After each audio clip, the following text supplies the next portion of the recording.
we have to always be extraordinary. But somehow we're always doing it wrong.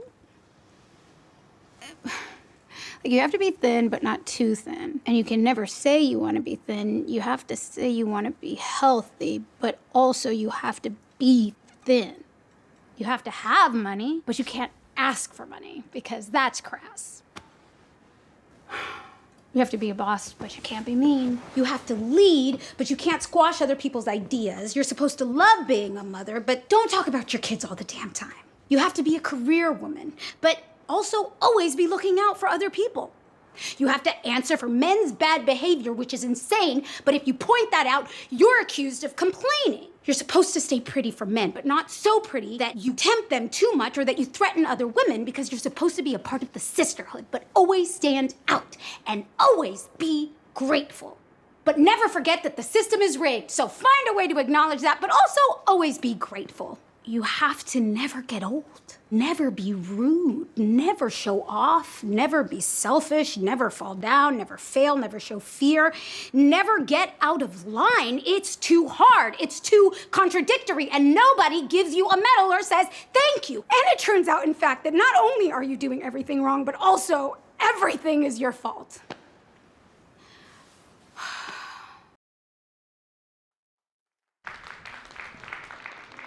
How many of you saw the Barbie movie this summer? I love that movie. I love that movie. I love America's Talk as a middle-aged mother of 3, trying to make it in the world as I am. You know, there was a study published in the Harvard Business Review of women who served on public company boards. So these are the most successful women in corporate America, because not only are they super successful in their own right, they're invited to serve on boards of Fortune 500 companies.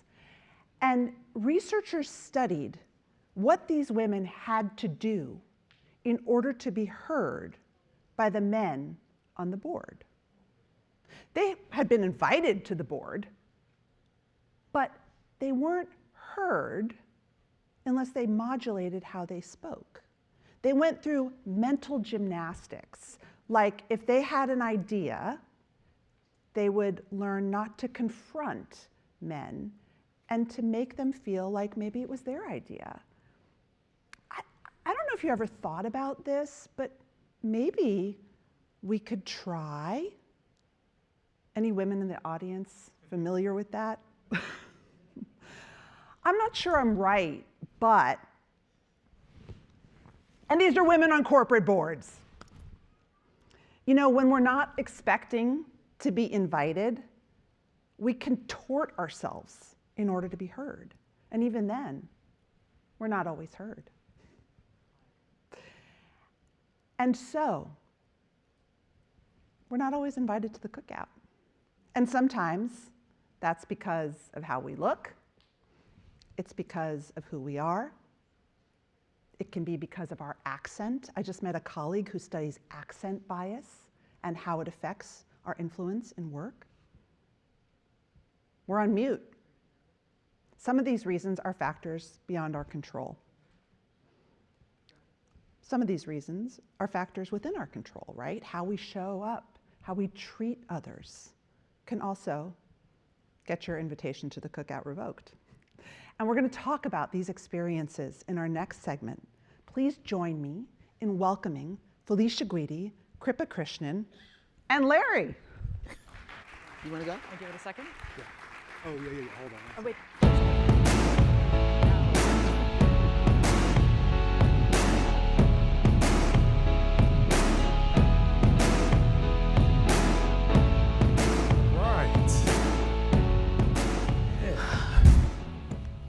Thank you, Kripa and Felicia, for joining us today. You called me the shortest person in the room today.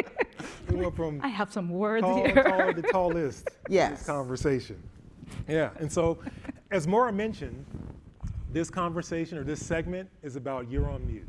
So raise your hand real quick if you've ever been on a video call, a Zoom call, a Google Meet call, especially over the pandemic. Exactly. Now raise your hand if you've ever started talking, and then when you start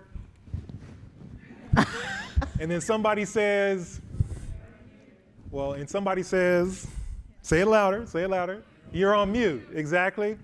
That's what I wanted to name this topic or this segment, because when you're on mute in a video call situation, it can kind of be embarrassing or a little silly, or depending on the topic, it might get frustrating too.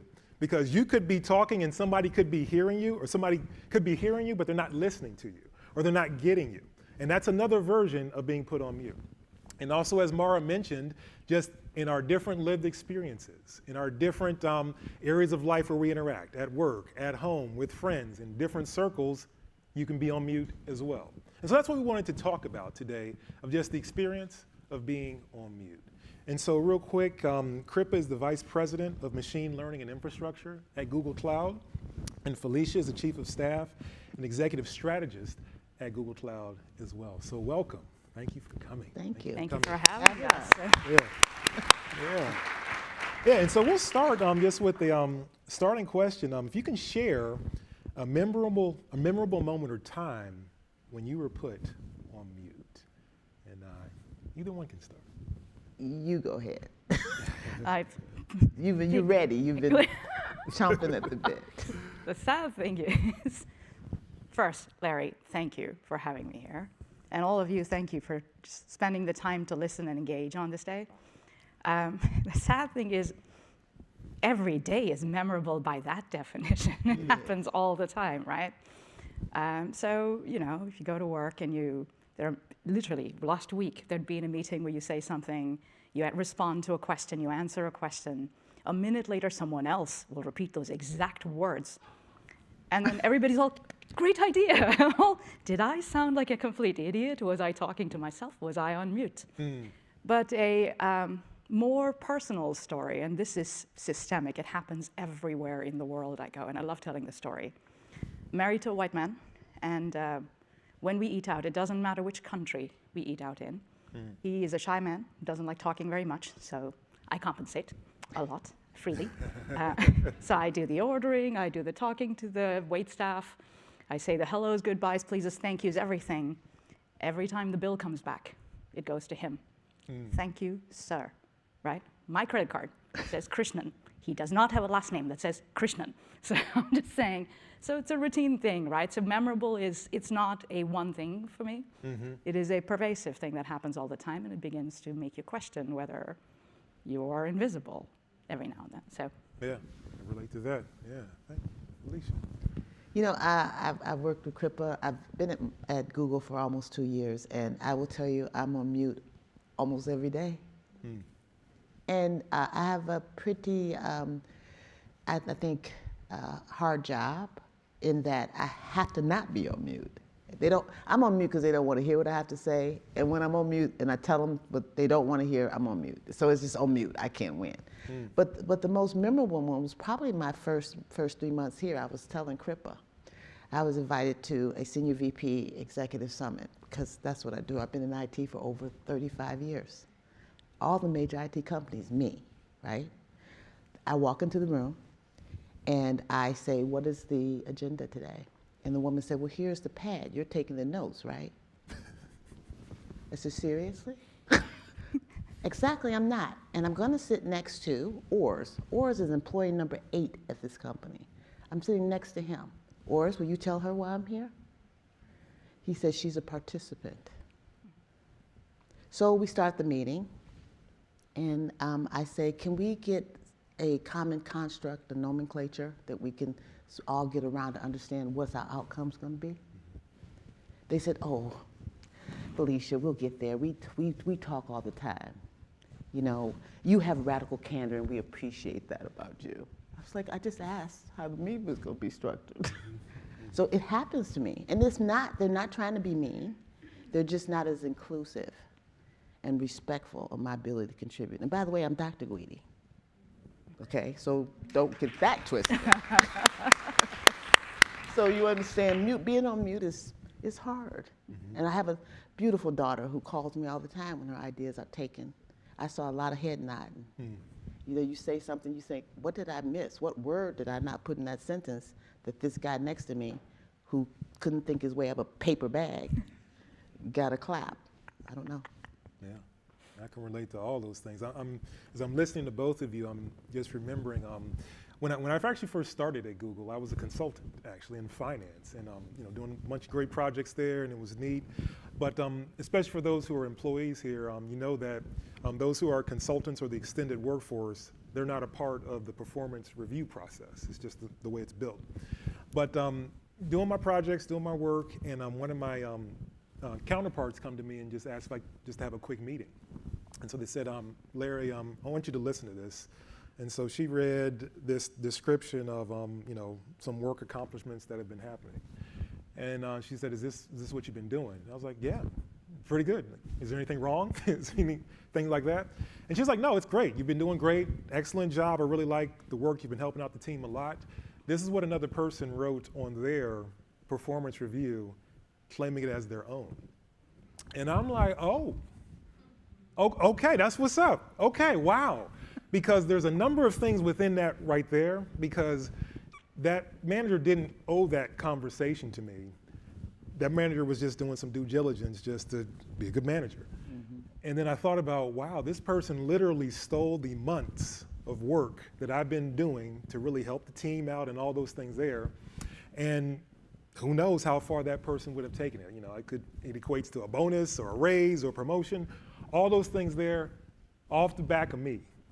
And I'm like, wow, that's a being put on mute moment right there. And I'm grateful to the manager that that person took me off of mute in that situation, but that just struck me on a number of levels of being put on mute. And so with that, I wanted to bring to this Actually, the next. may I say something? Oh, yeah, go Larry, ahead. Yeah. I loved your story because I do a lot of talks. And very recently, I finished a full-blown technical talk. And someone asked me a question.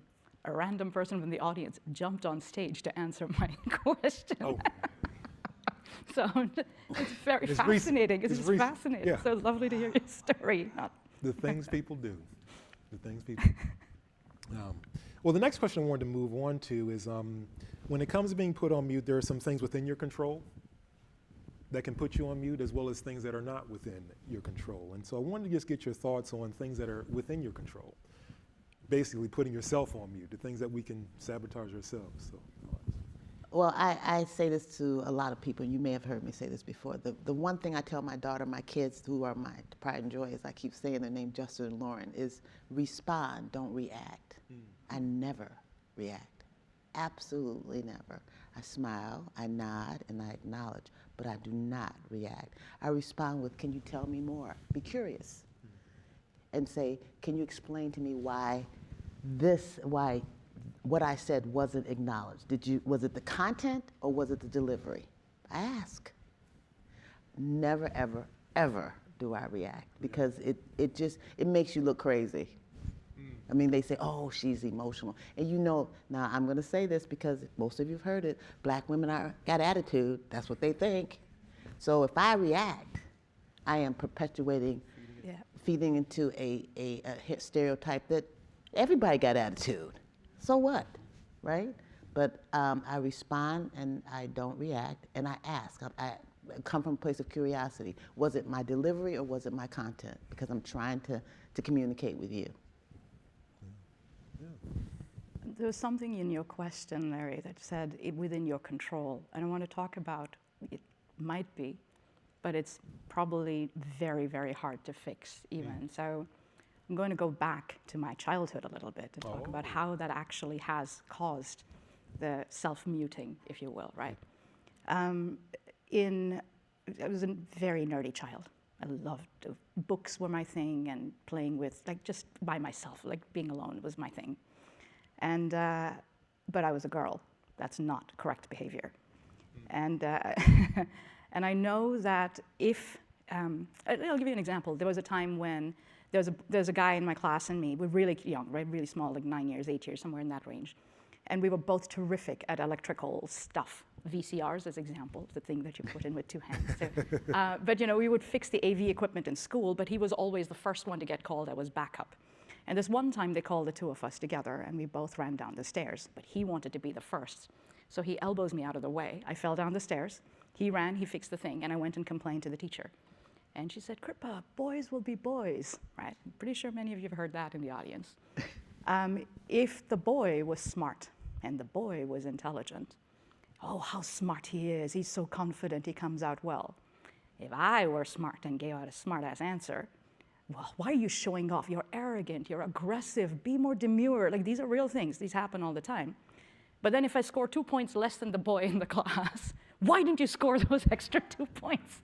So whichever way I go, I was wrong. So what it looks like today in my career is that I find it very hard to be on public presence. I find it very hard to speak about me and say, I did this, is a very hard thing to write. My recruiting team would beg me, please put up a LinkedIn profile. I'm all, what? I couldn't do that. It took me years to, getting past that to do that. Or I won't go out there and put my hand up first and say, I know the answer, because constantly in my mind, I'm doing the wrong thing. I'm setting the wrong message, and someone's going to criticize me. And that fear just holds you down all the time. So I thought that would be a... Yeah, and I'm thinking about going back to my childhood. As you all know from the first segment, I'm one of the taller people in the room. When I was 13 years old, I was 6'5". And being that tall, and I was skinny as a beanpole, clumsy, all that stuff, just growing into yourself. And remember with my parents, I assume similar to all of you, you probably had the birds and the bees talk at roughly around that age range. But also for me, I had the here's how you handle yourself as a black man talk too. Mm-hmm. And that was very emphasized, because if you're a tall person, younger than you actually are, or you look older than you actually are, you probably may get yourself caught into a situation that could be out of your control. And so that was very well just baked into me. Like, it was, the onus was on me to put you at ease, that way you don't feel threatened. Growing up, I recently just turned 50. When I was a teenager, early college years, the word super predator was the word that described somebody who looked like me in the 1990s. And so it was on me to put you at ease. And so I had to carry that stress. And so I had a number of years of just, playing it small, that, or not being outspoken. I'm kind of extroverted, but now I kind of do that too much. Or if you get passionate or excited, don't make too many quick moves because somebody might feel threatened. All those things there, but that tax is on me to deal with. And so I've been on my own journey to just grow into myself.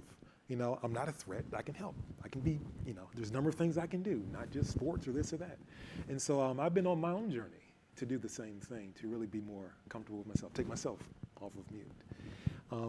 And so with that, moving on to the next thing here is things outside of your control that can put you on mute. We touched on some of it earlier, but things like, professional inclusion, different things, yeah. Well, I cannot, and I've told my leaders this, I've said this out loud. I cannot walk into the room and be blonde and blue-eyed, out of my control. I cannot. Facts is fact. It's a fact, right?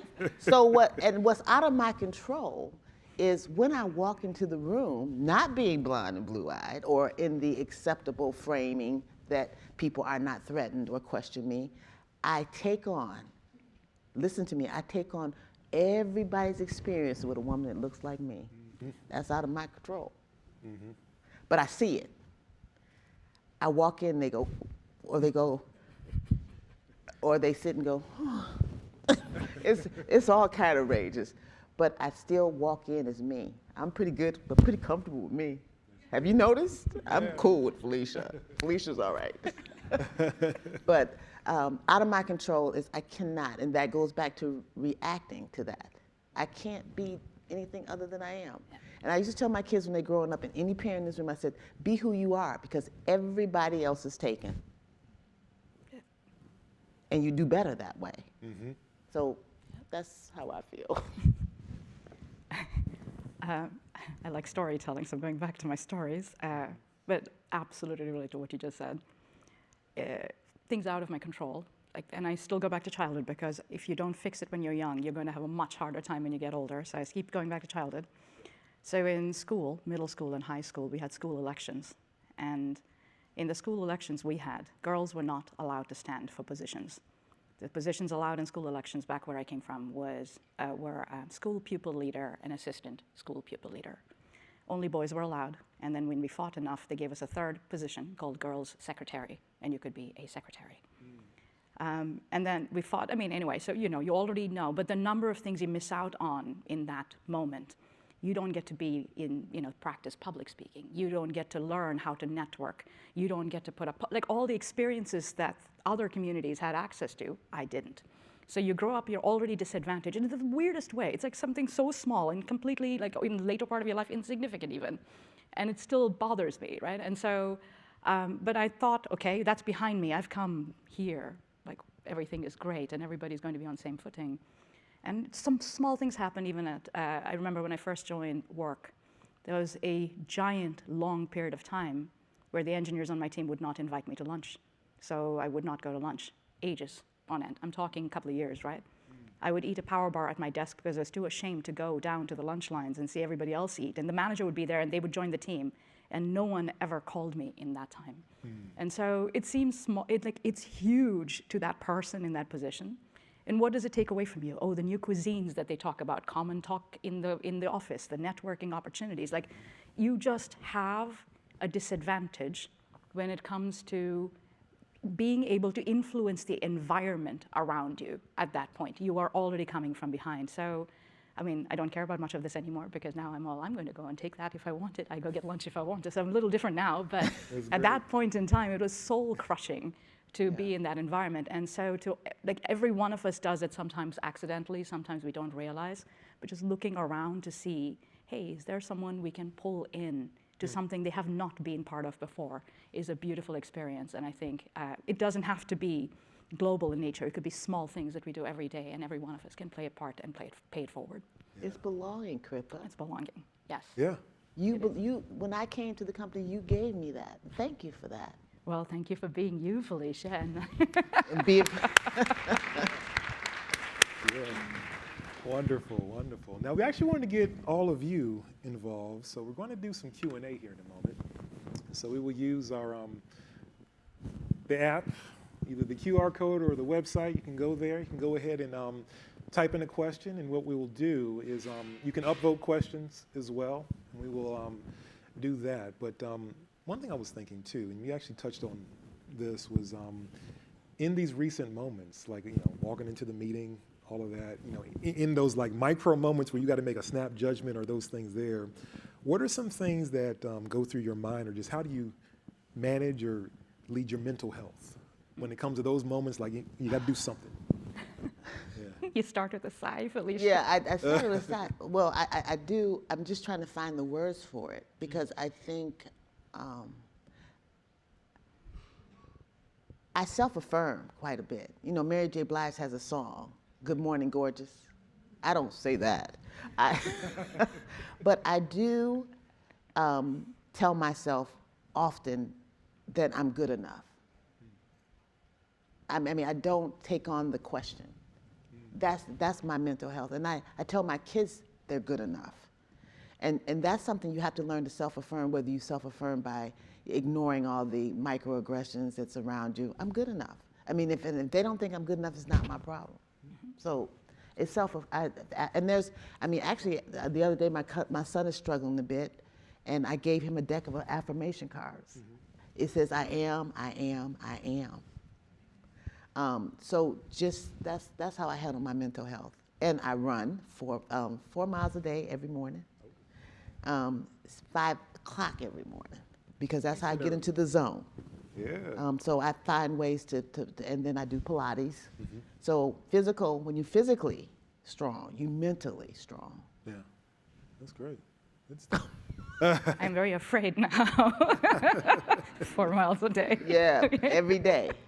Don't miss one day. No, but I loved what you said. I think I don't think about it too much while I'm in it. So I think you get used to it over time. Yeah. So you have a toolbox of survival skills. You just figure it out. But it is awkward. You go and where you sit is like a big deal. You walk into the meeting room, okay, which seat should I be in? It's like a really awkward moment.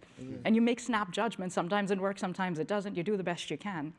I think in terms of mental health, there are 2 ways I look at it. First, I'm looking some very strong people on the stage, for example.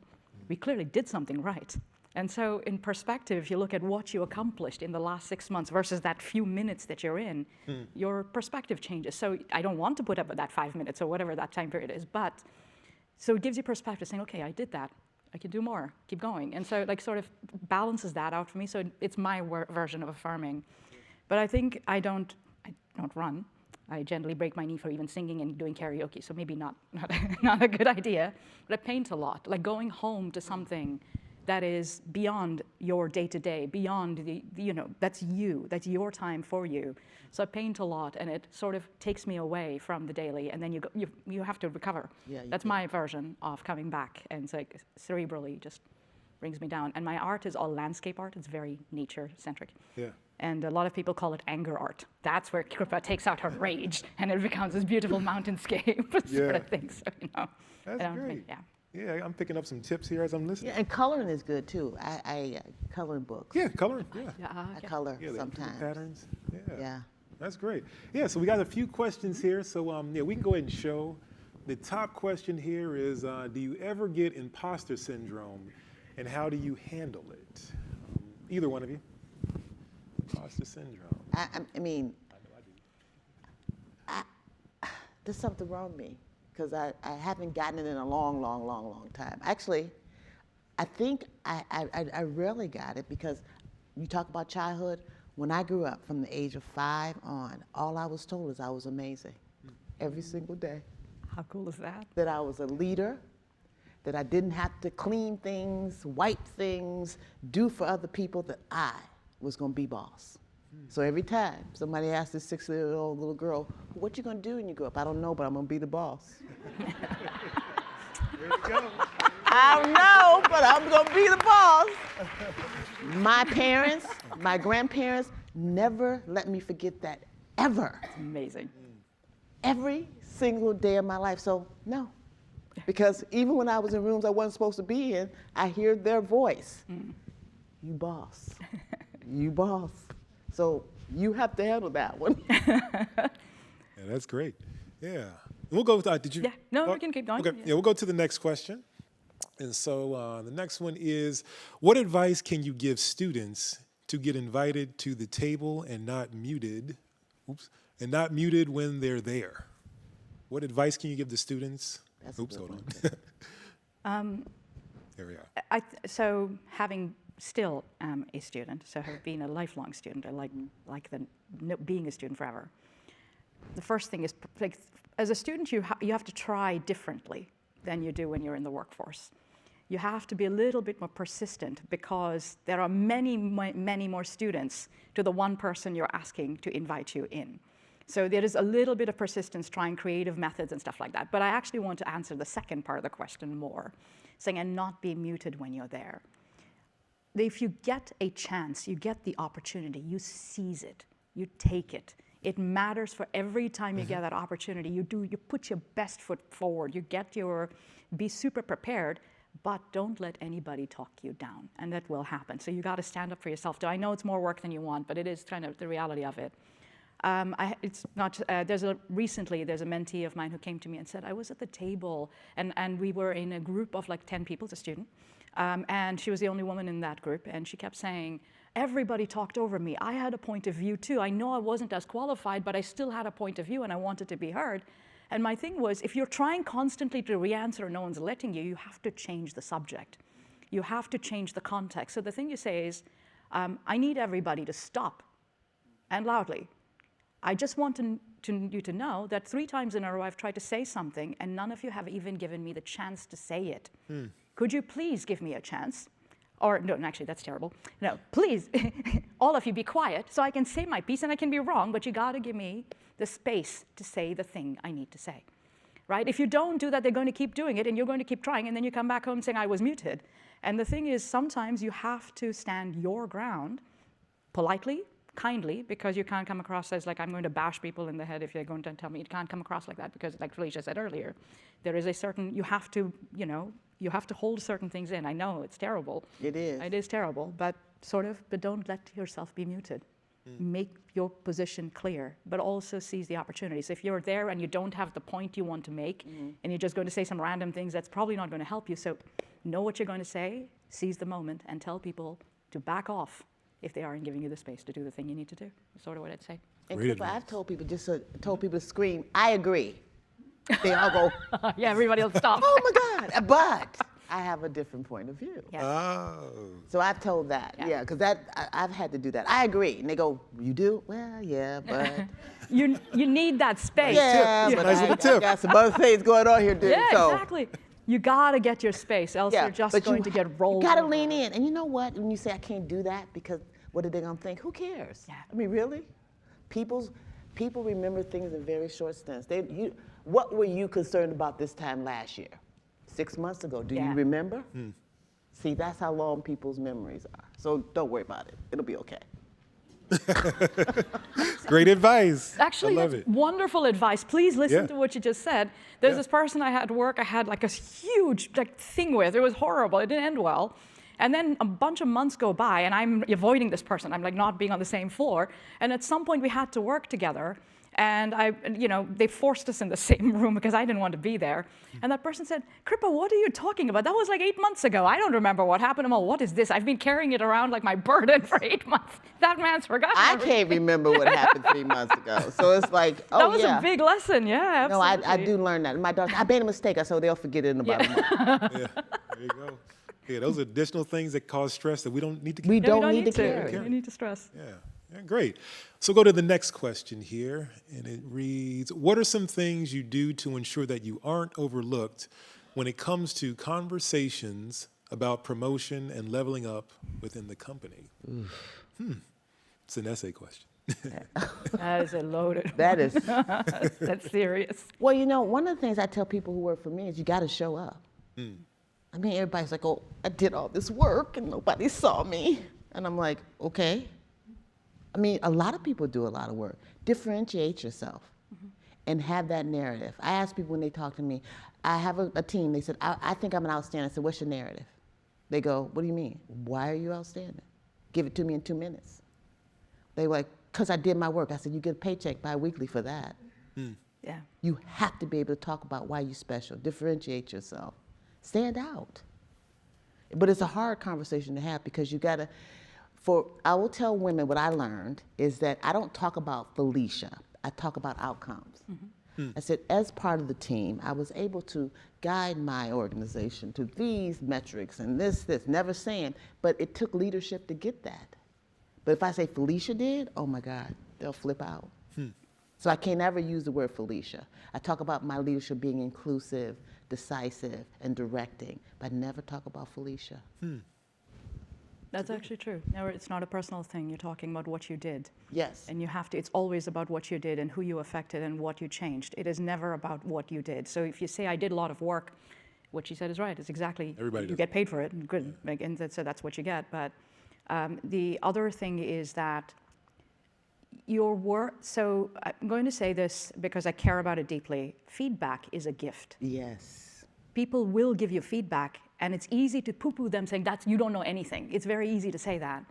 But listen to what they say. You may not agree with it, just listen to what they say. Go home and play it back, right? Think about what they said. Is there any possible angle they might have actually given you something for you to, basically they might have given you the recipe for how you're going to level up and you just didn't hear it, right? So communication is a two-way street. Someone's saying, someone's receiving. Both things have to be true for that contact to happen. So what I'm saying is sometimes, and I'm very guilty of this, I miss those cues. And I'm not good at it because I don't hear the words the same way that they express it. I learn English differently. I just don't get it sometimes. So I'm just saying, so don't give up on feedback. And every chance you get feedback, it is a gift. Ask for it Self-improvement, ask for over it. and over Yeah. and over again. My grandmother, God rest her soul, she used to tell me it's nice to be important, but it's more important to be nice. Yeah. And she said to me, I said, they said, I had a little bit of an attitude when I was younger. I've gotten better. But one of the things people used to say about me is just she's dismissive. And I can be a little, when you're younger, you know everything, right? But she said, Felicia, I said, they don't know what they're talking about. People used to tell me all the time, you're just too hard. Yeah. And I was like, I didn't show empathy. Yeah. And, so my grandmother said, I've lived long enough to know everybody else ain't wrong. So if you hear it in a different way, in a different context, hear it. I mean, it don't make you a bad person. It just gives you tools Yeah, it's to a different tool. adjust. To get better. Yeah. Yeah, Yeah, for practical application. practical application, Yeah. Larry, that's correct. Exactly. Well, great. So now we're going to move on here. So appreciate the questions. We're actually going to move on to this next little poll. Yeah, so if you go back to the app again, it's another little question prompt for you about being on mute. So right Did I tell you my son's 6'4"? 6'4". No, I didn't know it. Yep. Hey. I just want you to know that I gave him that talk. Yeah, it's something else. It's intense. Yeah. And so the prompt is, what are the top ways you have experienced marginalization? I want to hear quick thoughts from you on that. And then as the responses come in, we'll show that here in a minute. But yeah, I appreciate the thoughts here with everything that you've been sharing here. This is wonderful. Yeah, different tips, practical application, feedback, a number of different things here. So, so what are some top ways you have experienced marginalization? Do we have any results yet? Anything? Yeah, you can go ahead and show up.